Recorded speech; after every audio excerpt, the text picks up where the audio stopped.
Good afternoon. I'd like to start the session by introducing Stevie Woppett up to the stage. Yeah.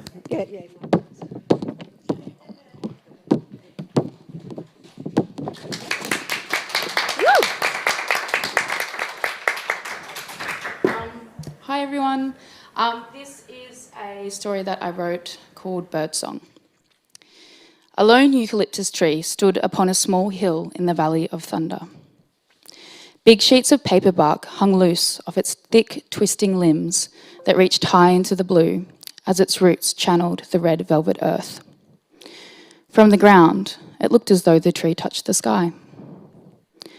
One morning, when peach light breached the channel of the Sky River, a tawny frogmouth perched on its strongest branch. Even if the brightest white of a dry season sun hit the tree with its melting gaze, the bird could not be seen. Only those attuned to its path, to its past and its future, would know where to look. Light was born within the womb of the eucalyptus tree to the tune of the old song. The woman rubbed her daughter's feet as she sung high and low, from soft to loud as she wielded the sounds with her tongue. The newborn cried and climbed its way up its mother's navel towards her lifeblood, toward her lifeline encased in skin and flesh until she drank deep. Amidst the break from pleasure and pain that had swallowed the women up whole, the breeze carried down the owl's harmony as a gift, as if to say, I know. The owl echoed the tune each day at dusk and dawn until one day she could sing no more. Morning, she rose with the tide of the sun, her melody vanishing with the last thunderstorm the valley would see for years. They sailed through the southern harbour that day, on giant ships made of iron and rubber, fuelled by black rocks ripped from the earth's core. A flag of blue, red and white was struck in the sand, like a spear in the flesh of an enemy. At first, we thought them ghosts, spirits swollen into being, of death and curse and skin and bone. If their minds were a foreign darkness, then their language was a fist. Below the rocks and clay lay 1,000 bones of giants. The land that keeps our treasures deep was not safe from metal claws, nor our bodies from gun or sword. The New World Order tried to annihilate the old ways. Though our families were torn, our language criminalised, and our spirits hunted, they did not succeed. We now dwell on the fringes of society, prisoners in and of our own lands. The Manning River is our blood right, and we will not be removed. This is where our story begins, and where it must end. Thank you. It's beautiful.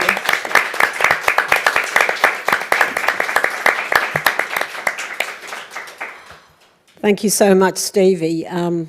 That was absolutely fantastic and a beautiful way to start the day. Back home where I come from in the Kimberley, we have a word called lian. It's a word that we use when you're feeling safe and protected. It's also a word that you use to notify you of, sort of fear and things like that. So I'm feeling like my lian is in a really good place, and thank you for that. I'd like to start by acknowledging the traditional owners of the Kulin Nation and the traditional owners of the land that we are gathered on today, and I'd like to pay my respects to our elders, both past and present. And I'd like to welcome you from the north, from the south, and from the east, and from the west. And I take that cue from a very special lady called Auntie Doris Edgar, who comes from where I come from. And she worked tirelessly, like all our elders and all our ancestors, to get the Yawuru language in place across the 7 schools in Broome. And today you can walk into any one of those 7 schools and all the children, white and black, are given the opportunity to speak Yawuru. So I stay today thinking of Auntie Doris and all our ancestors that have made a brighter future for us to be here today. So welcome.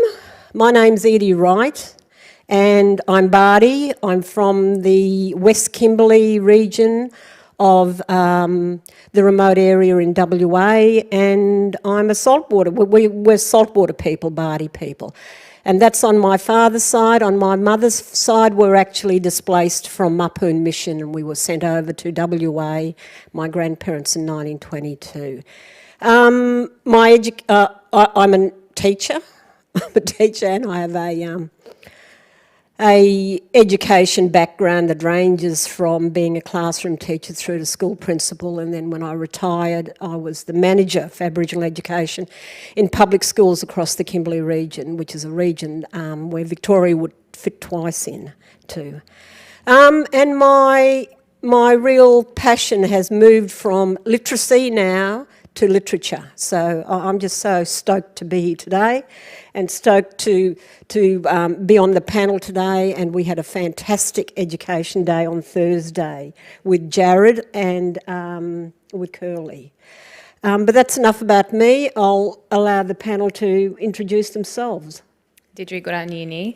Nya acknowledge Mirani Ganunugang Kulin Madung Buringiling Yangu. I acknowledge today that we're on the lands of many mobs and pay my respects to the stories and continued custodial care of this country. Thank you for the reminder of Lian.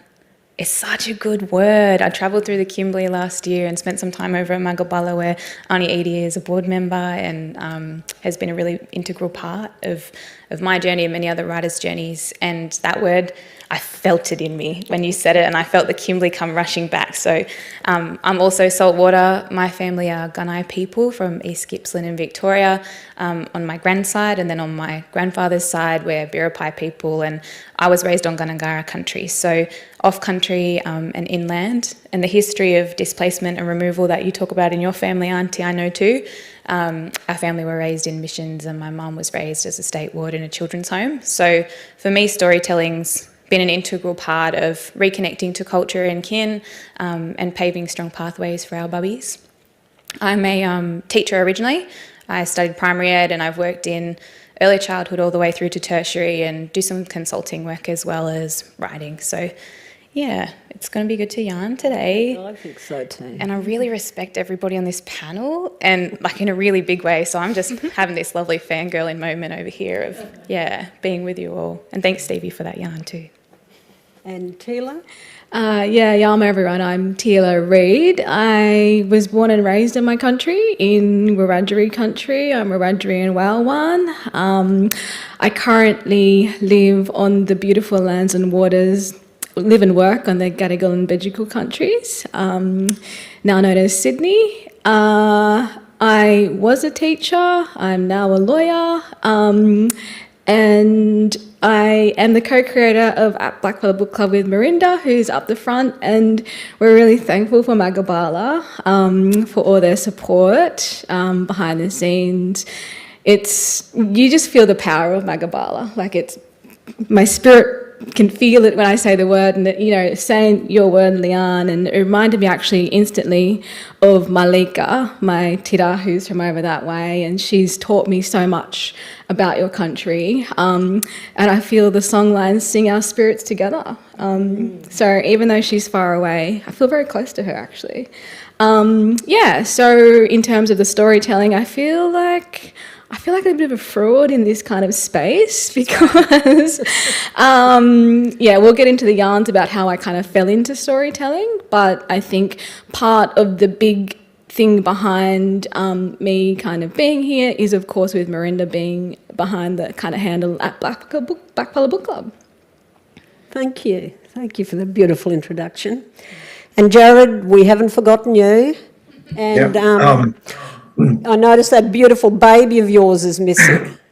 Yeah, she's Banksy's gone into the Fringe today with her mum and sisters to see a show. So happy they're out and about. But I thought that I was the ninja COVID dodger, but unfortunately I got hit by COVID this week. So I'm really sorry. I wish I could be there, but I'm glad I'm with you at the moment. Coming to you from Ghana, Miuna country. So I'm at Aldinga Beach in South Australia. My dad's family are Nookana Nadri. from the Southern Flinders Ranges of mid-north of South Australia, and my mum's family are Dodds from Winton, Queensland.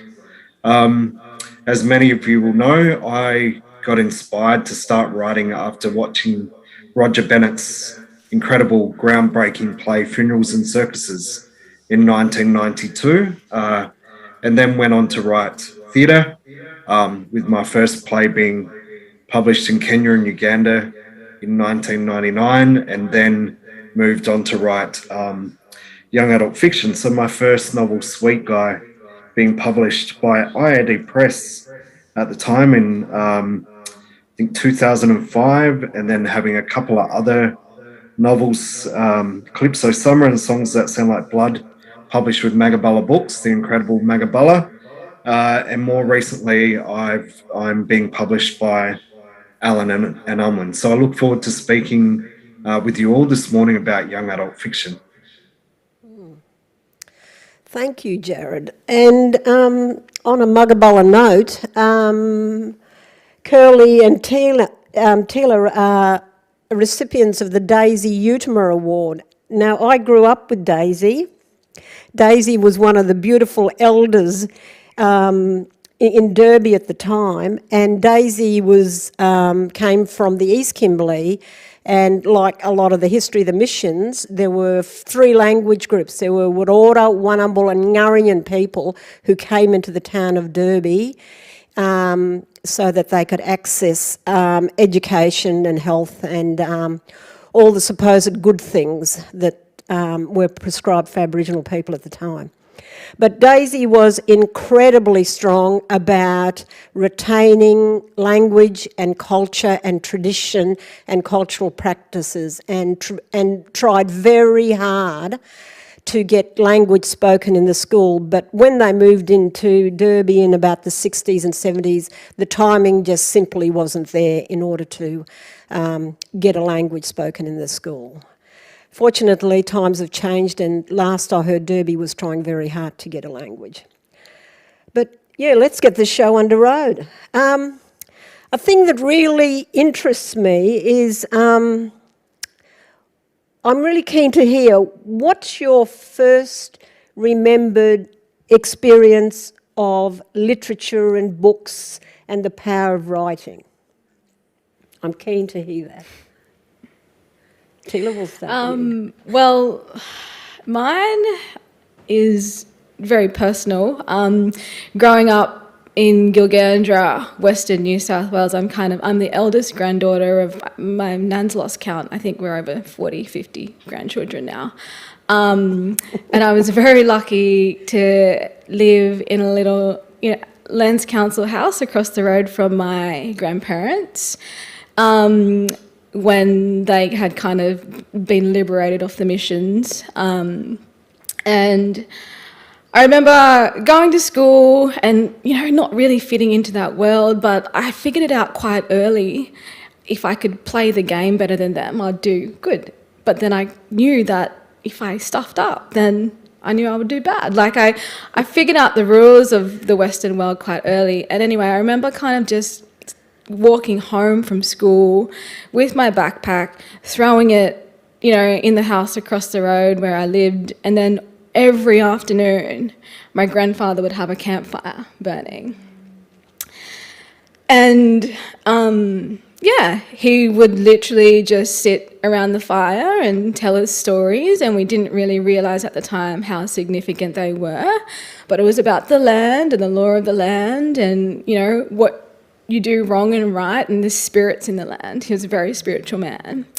And that was like the days when we could just pull out the mattresses and sleep out in, under the stars. And so I was very lucky for that upbringing, but I didn't really realise until later in life that that wasn't everyone's world. And my community was very small. It was like 2,000 people. So it wasn't until I got much older and then looking back in hindsight how important the oral storytelling was in my family and in my community. So the love of storytelling definitely comes from that. Yeah. I guess I love that yarn, and I've heard it so many times because I'm a big fan of yours, Tila, and I feel like oral storytelling is a big thread in my family as well. My dad worked in the prison when we were kids, and he'd come home and tell us ghost stories about the ghosts that he'd seen on the wards.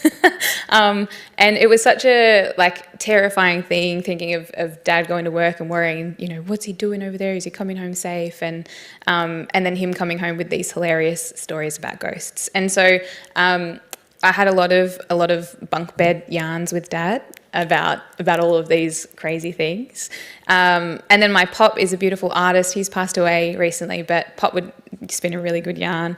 And mum loves stories. And we're blessed to have a lot of books in our house as kids. But I never felt confident to read as a little person. I had a really awful racial experience with a teacher who had asked me to stand up in front of the class and show what an Aboriginal kid looks like in year 1 or 2, and I hid under the table. I was terrified. And when I wouldn't stand up, she went and got my brother. And I just remember that moment being seared into my mind, of a memory of not feeling adequate with English as a language, with reading, with writing, and it really shaped my attitude towards those things. So it wasn't until high school when I started reading more diligently and enjoying it. And I think it was in year 11 that my high school English teacher slid poetry across the table to me and was like, I think you might like this. And it was written by dead white guys, and it was still stuff that really spoke to me, that, the lyricism of poetry, the language, the intricacy, and the sensory experience that I got out of reading poems was something that really grounded me and pulled me in. So, yeah, I think stories have always been something very inspiring and nurturing in my life, and something that I've always wanted to be a part of as a consumer or a contributor. Thank you. How about you, Jared? Yeah, just similar to Purely and Tila. Within my family, there being a very strong storytelling culture, and with Nukara, my family, we're married into neighbouring groups as well. So there's there's a whole strong culture of storytelling, traditional stories, dreaming stories, stories of colonial conflict, comical things, and I think growing up with that kind of definitely gave me an interest in storytelling. And one of the things that I really find interesting about it is how it bonds you with family members who are the tellers of story. So when someone passes on a story to you, how does that bond you with the storyteller? So then in 1992, I'm 16 years old. I go to the Adelaide Festival and I see Roger Bennett's. So Roger is the Aranda playwright. I see his play Funerals and Circuses in 1992. Game changing. Just think then and there I need to start writing. And then when I very quickly enrolled at university. Until that point, I wasn't the type of kid that was picking up novels. I was a lot happier playing football and music and those types of things. Was by no means a scholar, but then starting to dip into works probably not traditionally classified as young adult, but they feature Aboriginal protagonists, and that's the work of Archie Weller. So Going Home, series of short stories in 91. Before that, Melissa Lukashenko, writing young adult texts with Killing Darcy in 98 and then Two Flash. And then looking at international Black writers such as Caribbean writer Olive Senior, African writers such as Wole Soyinka and Tinua Achebe. So when I started to read these books, I thought, why the hell haven't I had access to this type of reading material before at school, which featured Aboriginal protagonists, because it would have meant that I was a lot more interested in writing and reading. And from that point, I guess I just wanted to create works that would relate, that Aboriginal readers could relate to. So yeah, there was that real kind of sense of magic when I first entered that space as a 16-year-old, which, some people would think that's pretty young, but I feel that kids should have access to great materials and that love of reading from their earliest points in their life. good. Thank you, Jared. Let's talk about young adult literature. Do you think that there is a difference in the way First Nations people, creators write about young adult compared to white Australians? Do you believe that there's a difference in the way their writing is composed and written and all the thinking that goes into producing a young adult book? Is there a difference? And if so, what's your observations of that?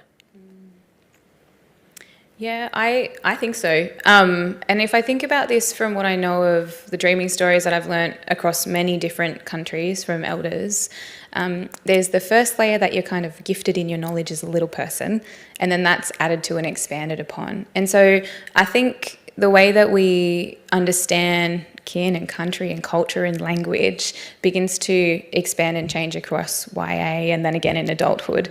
Of course, the themes and topics we share differ, but I feel like maybe we're a little bit less precious about prepping kids for real world life things by being a bit more open in our yarns with YA and slightly less conservative than white fellas. And that comes from a place of trust. I trust that you will reach these things maybe in life. I trust that you will be equipped then to come to meet those challenges. I trust that you can hold this yarn and be responsible for it.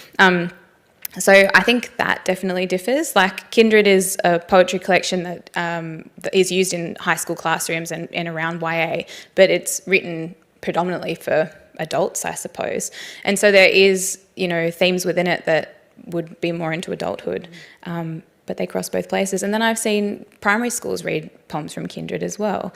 So I think there's a continuum across time and relationship between them, but there's also a beautiful nurturing in the way that mob write and share stories through YA that says, I trust you to hold and honour these things and that it will strengthen you on your path, which feels different to some of the stuff I read when I read white fellow YA. Yeah, and I'd have to preface my answer with the fact that I've actually not written YA. So I'm an observer kind of in the space. My manuscript, Our Matriarchs Matter, that won the Daisy Udamara Award is actually even younger than, I would say, young adult. But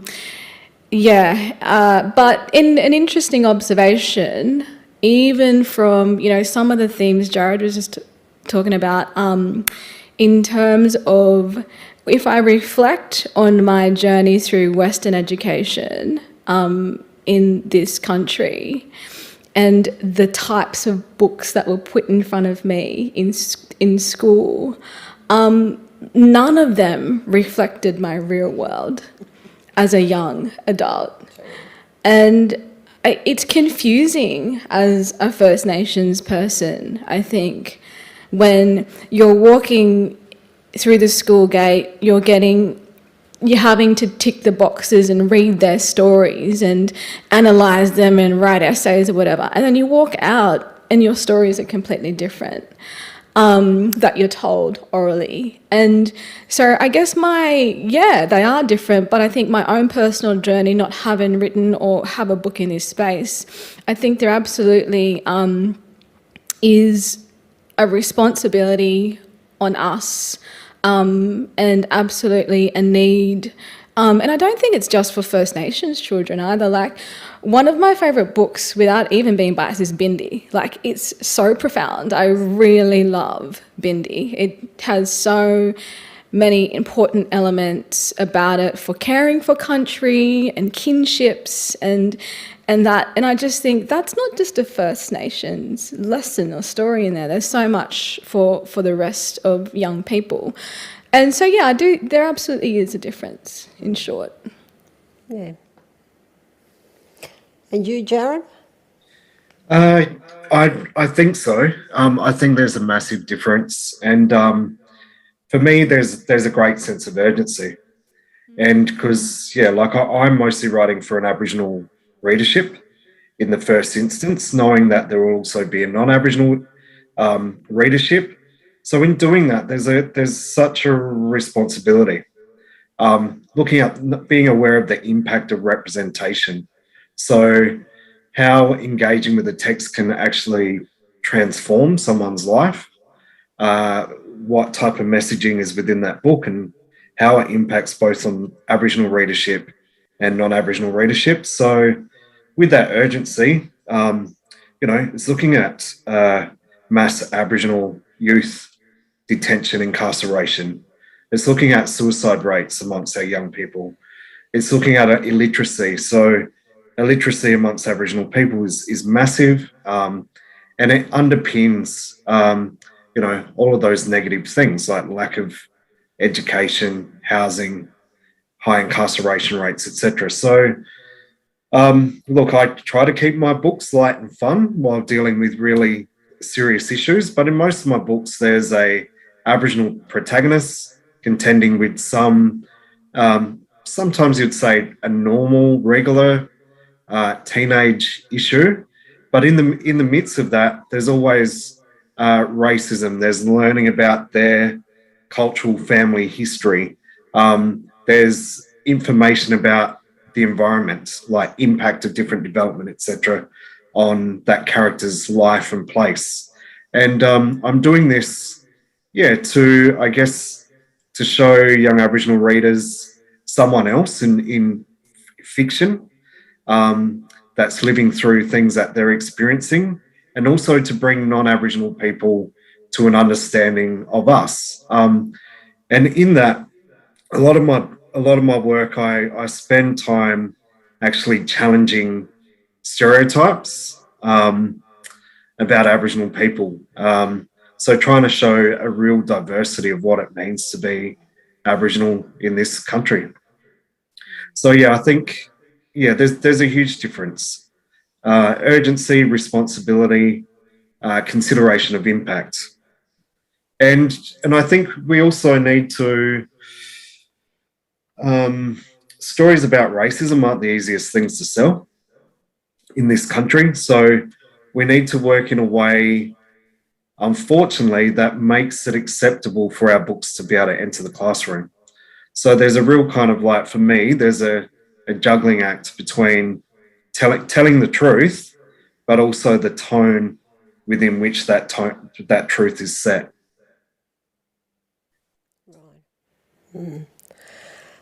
So what I'm hearing, a few things like the invisibility of young Australia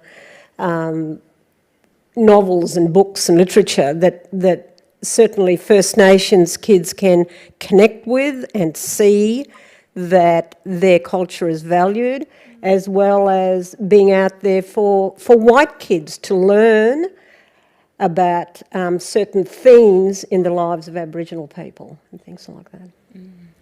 So where do you think you see, where will the genre of young adult literature, where do you see it going? Where do you see its place in the short term and the long term, in the landscape of literature in Australia? What's your thoughts on where it's going and how it's going? Just as people were talking, I was just reflecting as well, and I'm kind of thinking about your question, Aunt, from what we see behind the handle of at Blak Book Club, because it's such an amazing space, the tags we get, what people are reading, responses to things.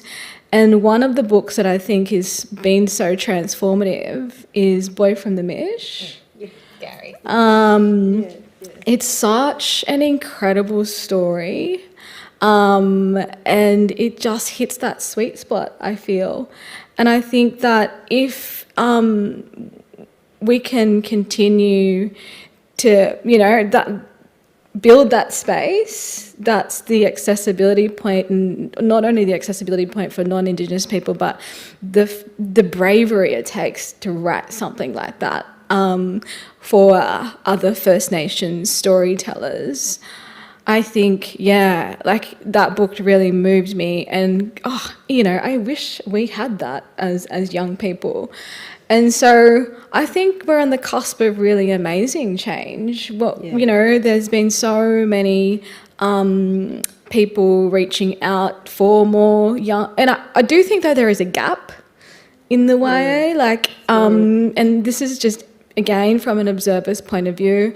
So I think everyone out there listening and watching, and we know we've got our Blackfella Book Club community tagging us now. So everyone reading like Blackfella YA, keep doing it, keep creating. It's going to go off, I reckon. Yeah, I really like that. I was thinking about Gary while you said that. I remember meeting him for the first time. Gary Lansborough, go read him. He's brilliant. And just being blown away by that honesty, that beautiful, vulnerable, true voice, and the expression of mob in a contemporary society for young people. And I hope that we continue to move in that direction. Yeah. I also think YA is a really delicious sweet spot of the political and the vocal. Our young people, no matter which Aboriginal unceded land you're living on, black or white or any colour, are people who are more confident to speak out about things that they disagree with. And I think YA is becoming more reflective of that, and hopefully that has ripples into younger literature and again into adult literature. So I hope that continues. I really feel like another thing that we're seeing more is that the publishing industry is being held to account to telling our stories responsibly. So we are seeing more representation of Aboriginal writers telling Aboriginal stories, and that is starting to happen more in YA, whereas we've more predominantly held spaces, I would say, in theatre, stage, playwriting, children's and novels. So it's nice to witness that, and to know that the way that language is being shared is not being othered with italics or put into parentheses. There's, footnoting or better citation or greater acknowledgement of the elders or contributors in the YA space through better publishing practices. And I think those things are continuing to transform. So I'm excited to see all of those bits coming together and strengthening in all directions, YA, adult, children's. How about you, Jaron? Yeah, I think, I think when Melissa was starting to write young adult fiction, things were very different in this country in terms of the type of support for YA and Aboriginal YA. So Gary's work is beautiful and, incredible what he's been able to achieve already. And I think Gary's book is a real shift in support by mainstream Australian publishers. So we're at a point in time now where Australian publishing is starting to get behind Aboriginal YA. So say for the last, definitely during the 2000s, that type of support didn't exist, and it was IAD Press and Magabala Books and sometimes University of Queensland Press that was starting to release the first of Aboriginal YA. So we've only had about 20 years of Aboriginal YA in this country, really. There is a shift occurring, and I think for me, I would love to be writing historic fiction like Anita Heiss or other adult fiction. But for the moment, while I have young daughters and I kind of can still see that teen world and remember my experiences, because as a kid, I was contending with violence, racism, peer pressure in regards to drugs, sex and alcohol, etc. Your teen years can be very challenging. It's when you do all of your firsts. And, we spend a lot of time as Aboriginal educators, writers, educating non-Aboriginal people. And for me, writing young adult fiction is a way to invest in our young people and to develop our future, I think. So how do we make Aboriginal history interesting to our young people? We have to wrap it up in stories that they understand, that are relevant to them. So, huge shifts that are happening. And I think, I really look forward to seeing what happens in the next 10, 20 years. And there's very few Aboriginal people writing young adult fiction. There's lots of room at the table for other people to step into that space. And, I'm 46 now, I'm getting old. I've published 4 young adult books, and I'll have a 5th coming out in a couple of years. I've got this book, My Spare Heart, is being released by Allen and Unwin in May, and then in a couple of years I'll have another one. But yeah, it'd be good, especially to see younger people, picking it up, and would love to see a lot more work by younger people in the next 10 to 20 years. Thank you. Let's talk about your work. I know, Tila, you haven't published yet, but is there, would like to hear about your manuscript if you're keen to share it with us. It's okay if you're... Of course. It's a bit wild because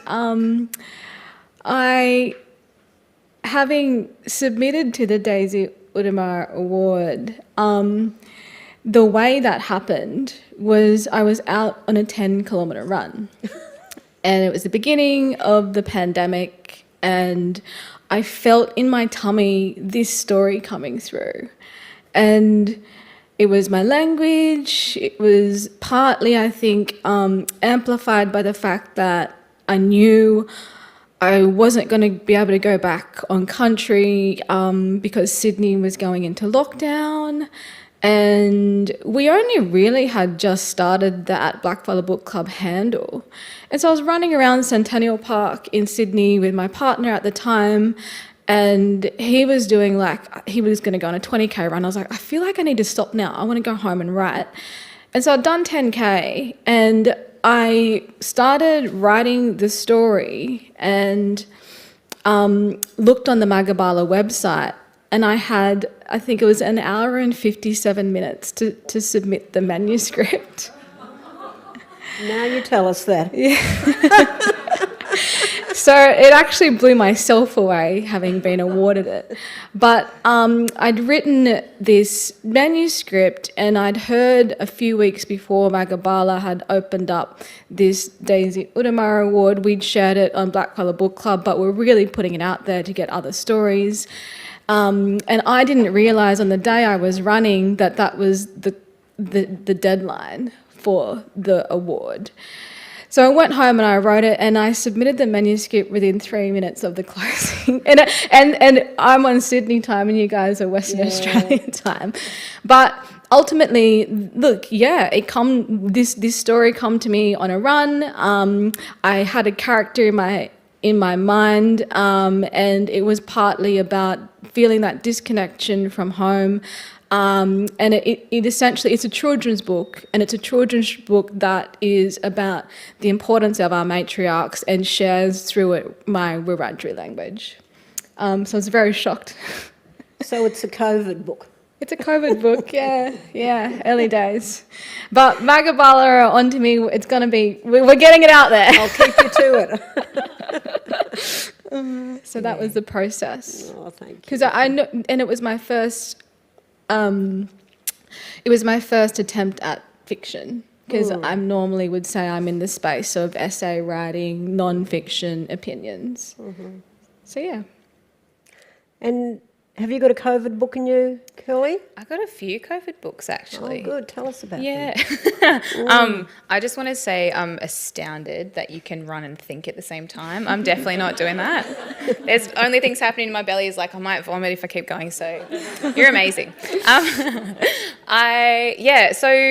Bindi 2 is being worked on, which is very exciting. Bindi also was something that I worked on during the pandemic. I'd originally written the whole thing, and then the bushfires whipped through my grand's country, my grandfather's country, the country I was born on, the country Mum was born on, and I thought, well, time to burn down the existing manuscript, start again. And it's all about a young person who grows up through a bushfire-affected community and has that fire come and visit her town and the rebuild in the aftermath. And caring for these black cockatoos, Garrel, because at the time I was planting she oaks for those birds, and when the fires came through, they burnt out the entire wildlife corridor that those birds nest in. So, definitely wasn't running. And the other work that I've been working on the last 2 years is a poetry collection called Returning. It's a visual poetry collection. It draws together all kinds of medium from textiles and installation, prints, painting, alongside poems. So some of them are an ekphrasis, so a poem responding to the artwork, and others are the other way around. Some are a merging of both, so a visual poem. But that collection comes out later in the year with Magabala as well. Yes. And Our Dreaming, which is with Scholastic, illustrated by Dub Leffler. So, which is all about the dreaming and trying to unpack it for kids so that they don't think that dreaming is sleeping. And it'll be out later in the year. And plays, I love listening to you yarn about plays, Jared, because I'm working on a play at the moment, about that process of going home to my mum's country and then my grandmother's country. And it's a work that I imagine young people and YA would, really be engaged in. And it talks about identity struggles and growing up off country and wanting to return, and what we carry, how we carry country with us wherever we go, and the heaviness and grief of that, and the power and love in that, that returning back to where you come from.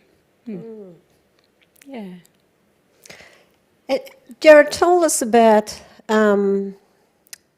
the book where you feature Roxy in. Oh, okay. I can talk a bit about that, and then. Oh, you're talk on about mute. the- I can't tell him he's okay. on mute if he's on mute. Yeah. Can you hear me? Yes, yeah, that's better. You can hear me? Okay. So, well, I might talk about a few things if that's okay. So this is the book that was released with Magabala Books. My last novel with Magabala, which just looking at the dates, but first published in 2016.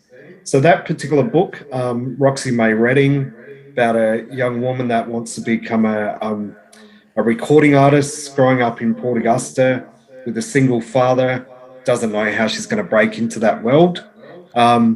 Gets to Adelaide, starts studying, falls in love with a female recording artist. So, yeah, it was a same-sex attracted YA love story, and I didn't know it at the time. I'm straight, heterosexual man, but I thought this was a really important book to write, and was lucky to get support from a whole range of same-sex attracted friends in determining this representation, and saying to Magabala, look, I don't really want to write another boy stalks girl, wins girl narrative.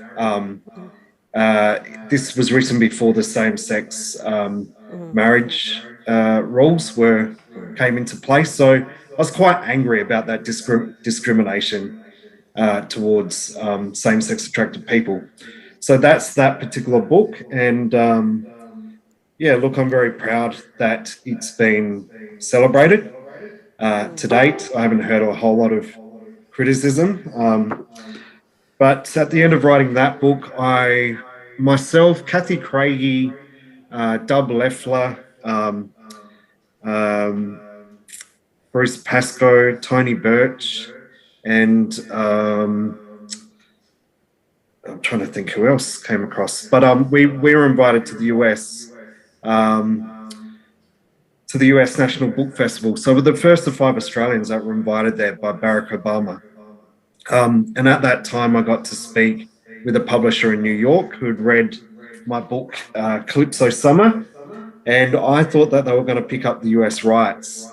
And instead, they said they wanted to speak to me about writing another book, and I had nothing. And I kind of came up with a narrative on the spot about a 15-year-old girl who likes basketball, given I was sitting in an office in New York near Madison Square Garden. But in that, I said a girl who's dealing with alcoholism in her family, which I think is a very universal thing. Kids dealing with parents that have addictions. And addictions are very broad. But in my spare heart, I have Phoebe, who loves her basketball, who's just moved from the city with her dad, Aboriginal father, non-Aboriginal stepmother, moved away from her non-Aboriginal mother. And Phoebe thinks her parents' family breakdown is because of the dad's new girlfriend, but she comes to realise that her mum is a high-functioning alcoholic. So this is a story about how the family comes to deal with the addict in their life. So through the book, I wanted to challenge, again, stereotypes relating to Aboriginal drug and alcohol use, etc. So that book will be released in May, and I have another book being released by Magabala Books in July. Depending on copyright. At the moment, we're trying to call it Uncle Xbox, but we just need to see if Microsoft gives us the rights. And that's a story about young Dusty. So Dusty's mum's boyfriend has just left the family house, the family home, and he's taken the Xbox with him. And Dusty's absolutely distraught. And the story is about how Dusty, living with his single mother with a young baby, tries to save for the Xbox, but really it's about the importance of male role models, of uncles. It's a book that is dedicated to uncles. So that's just one more thing. So the other thing I've been working on is with Calypso Summer, which was also published by Magabala Books, but working with production company Kojo Productions in a television adaptation of this. And at the moment, we're desperately wanting a top-notch Aboriginal writer producer to come on to the team to work with us in the adaptation of this particular novel for television. Well, good luck with that, Jared. That exciting next 5-10 years for you. There's How a lot about you, happening. ladies? What? Yeah, one more thing I was really fortunate last year as well to receive an Australia Council fellowship. Sorry, not a fellowship, a grant to write another book, which at the moment I'm calling Four Quarter Fella. And the book is a return to writing about male characters. It's been a while. My last two books have been female characters, central characters. But that book is about pressures placed on young Aboriginal men, particularly about being good at sport. So the story is about a young fella who is exceptionally talented at football, but is also interested in scholarly pursuits. So it's like that balance between family community expectations and the young fella going after what it is he's really interested in. Yeah. Oh, good. Exciting times ahead, Jared. That's good. What about you ladies? What does the next 5 years, next 10 years hold? I really want to hear from Tila. I don't know, are you embargoed or not? No. Yes, tell us. Yeah, so I am kind of new into the world, I would say, of this space, creative writing. Yeah, so I am writing a fiction novel, but I'm not embargoed, I just don't want to give too much of it away. It's fiction, it's loosely based on a black lawyer. Go, girl. And the title of it, I don't know if I can say the title. Yeah, sure I can. The title of it is Legally Blak, and it's just about, and I've had lots of interest in it. Just got to get it across the line. I guess for me, in terms of output, and where I'm at, I'm working basically 2 full-time jobs on top of the creative stuff. So, yeah, that's exciting. And then I've got a new essay coming out this year as well. It's on the power of the First Nations matriarchy. And so that's really personal to me. I dedicated my first essay on reckoning to my granddad. I'm dedicating this to my nan. And I think the more I link my legal skills with my personal life, there's a little bit of a sweet spot there in terms of the creativity stuff. And I am trying to lean into that when I have the time and the space. So I am having an attack at fiction. Good, good. Well, I hope it goes really well for Yeah. you. And of course, I must get our Matriarchs Matter book out. Yes. Okay, now we're rapidly coming to close, and I think we would like to hear from the audience if there's anything you'd like to. Hey, Edie, ask can I these just very talented ladies? Edie, can I just add go one for it. thing? Sorry, it was Ellen Van Neven who travelled with us to the Oh, US, yeah, and that was supported by Fanon. So, right. such an incredible initiative that led me to a couple of books, including my work with Patty Mills. So, Yeah, those connections came out of all of those discussions through that particular opportunity that we were blessed to have. So, hope a lot more of that can occur. that's good. Yeah. I'm conscious of the time now and giving the audience the I'll be opportunity. quick. I am a big fan of Magabala, and I think they put a Yes. they put a lot of work into the ethics of storytelling and the place that comes from. And given that you've all published with Magabala, I wondered if you could comment on what that's like working with Magabala as opposed to perhaps other publishers or editors, because I think that the rest of the publishing industry has a lot to learn from the work that Magabala does. Yeah. When you work with Magabala, you don't have to explain yourself 100 times, and you don't have to give a cultural awareness talk in 5 minutes. But yeah, 100%. more you Curly and Jared, because you've worked with other publishers. Yeah, I think working with Magabala has helped me to hold other publishing houses to account.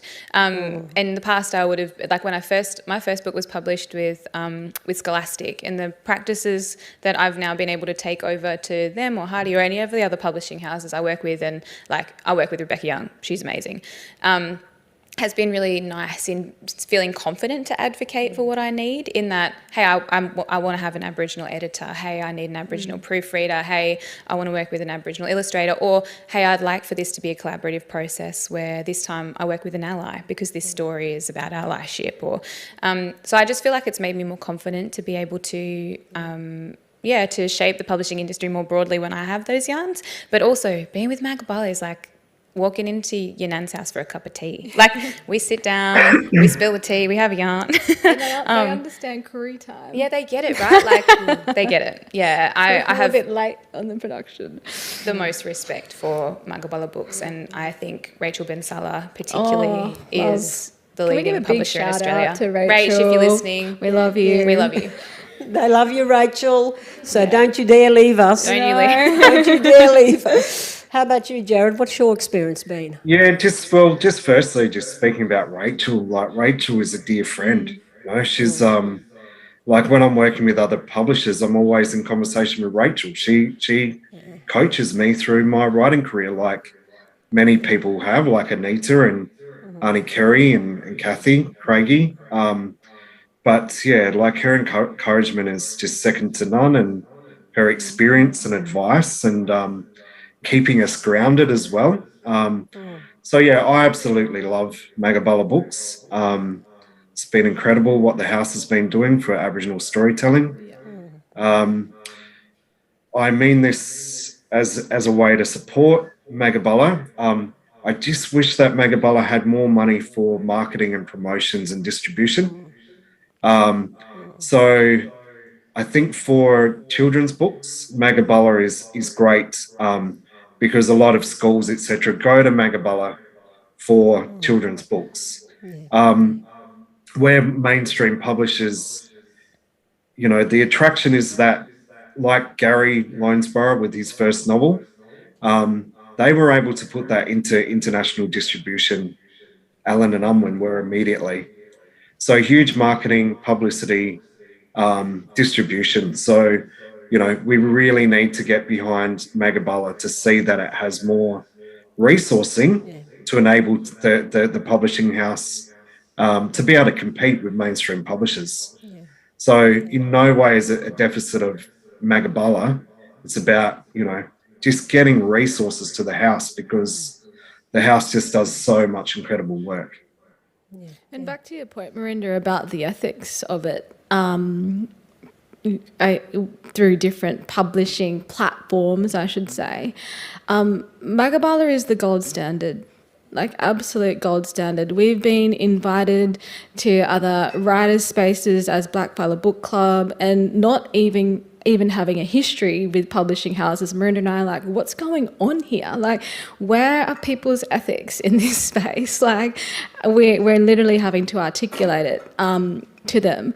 But that being said, I have a different publisher for my novel. So it's Simon & Schuster, and Anita, thank you. I love you if you're watching online. We have come up with a really nice arrangement to make sure that I have control over having a First Nations editor on board. And that's something really important to me, because me producing the work isn't just about me. It's, can I create space in the industry for other people and First Nations people to come through?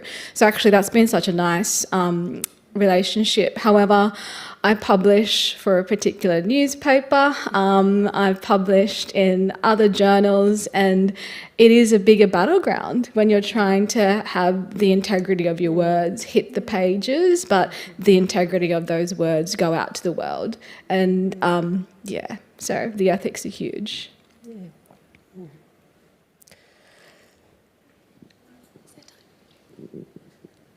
Thank you so much for your words today. I've really, really appreciated listening. I just wanted to ask a quick question about Indigenous voices and the issues around writing Indigenous voices. I'm about 20,000 words into a manuscript set in the Northern Territory, inspired by a trip I took to Uluru. And as a white Australian, I think a lot of people are very spiritually divorced from the land. And so I'm writing this story about a white person living in a really small town in the Northern Territory. And I'm in a bit of a tricky spot because it would feel really disingenuous to omit a First Nations character, but I'm also trying to be the best ally I can. And in trying to be an ally, I'm very conscious of writing Indigenous voices as a white person. So apart from, coming to events like this and hiring, Indigenous sensitivity readers, what can I do as a white Australian to better represent Indigenous voices, or should we not even go there? You should definitely go there. Do not share our stories. Don't tell our stories. But if you omit Black characters from the literary landscape, you're just adding to a colonial literary landscape that already exists here. We're sick of that. Do it in consultation. The MPY Women's Council is headed up by, one of the directors is Rini Kulitcha, who is an absolute powerhouse. And the MPY Women's Council did a book with Magabala, actually, around healing in Ngangkari. They're super spirits. And I imagine if you were able to secure some funding to remunerate the consultants that you spent for their time, then you might be able to have some really great yarns with these people to inform that conversation. I would also say go and read Black authors, so that the stories that you are telling are both factual and informed, and make sure you credit any of the Black writers that you do read, and do have those sense checkers and those proofreaders. And Jared, you were going to jump in. Oh yeah, I was just going to say, the first port of call is Terry Janke Protocols, the Australia Council for the Arts Protocols and Writing First Nations Literature. Also, Anita Heiss has published broadly on the topic, and my PhD thesis on the topic is also available online. So, looking at protocols for representation of Aboriginal people in film and literature. So, there's a lot of existing information to tap into.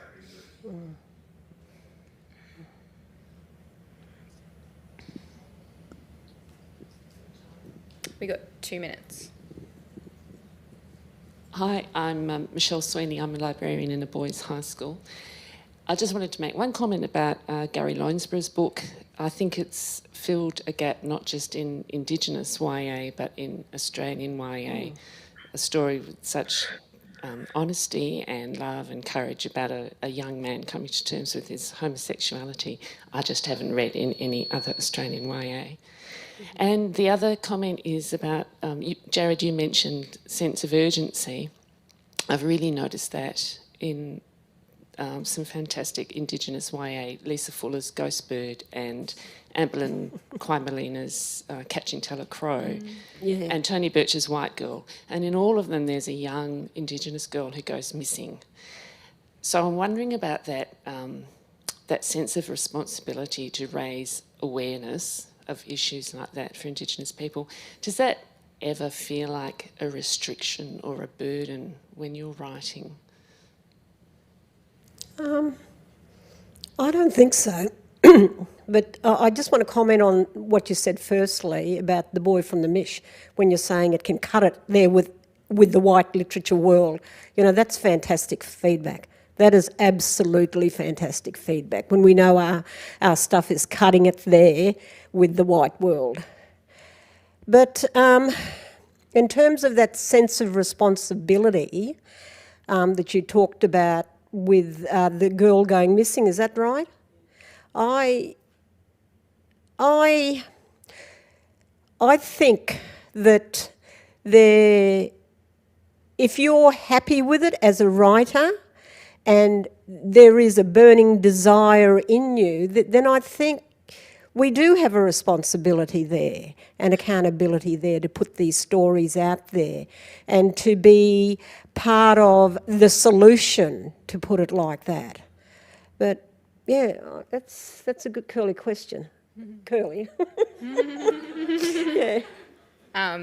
There's an interview with Narelda Jacobs and Arnie Rhoda Roberts. It happened just before Invasion Day, and Arnie Rhoda goes on to talk about her sister. And you should go and listen to it. It's beautiful and heartbreaking and profound. How about you, Jared?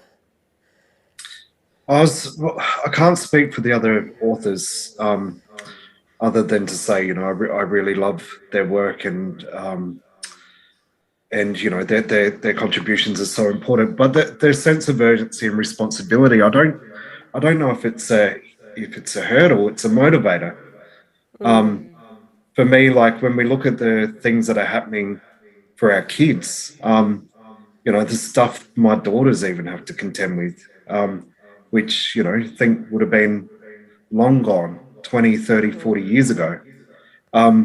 So for me, it's still that fire in my guts, that because writing novels it takes a long time. Like My Spare Heart took several years. So I think for me, the responsibility, I mean, what do I do if I'm not writing? I'm still going to want to try to improve the situation in my community, and more broadly, writing happens to be the tool that I have to be able to try to instigate some change. But I've just had a book freshly published by Mugabala. It's a kid's book. It's called Charlie's Swim. And it's honouring the legacy of my uncle who saved a Dutch woman and her child when Broome was attacked back in March 1942. And it was a burning desire in me because it was a time when Aboriginal servicemen and women just weren't recognised. He was never recognised by the Australian government. Yet the Dutch government, they gave him an open invitation, they gave him a medal, they gave him a citation, the Humane Society gave him an award and recognition. So yeah, there is, for me, I've now got that out in the streets, and little kids in schools, hopefully, will read about the treatment of Aboriginal war servicemen men at the time. And they were out fighting for their country, yet the real war was back here in Australia, So, yeah, and you feel good about it. I felt so good about this book now that I know is there. Yeah. I think we're up, Jan. I think they're trying to get our next Jan in. Okay, thank you so much. Thank you so much, Tila, Curly and Jared. Thank you so much. And thank you, Blak and Bright. Yes.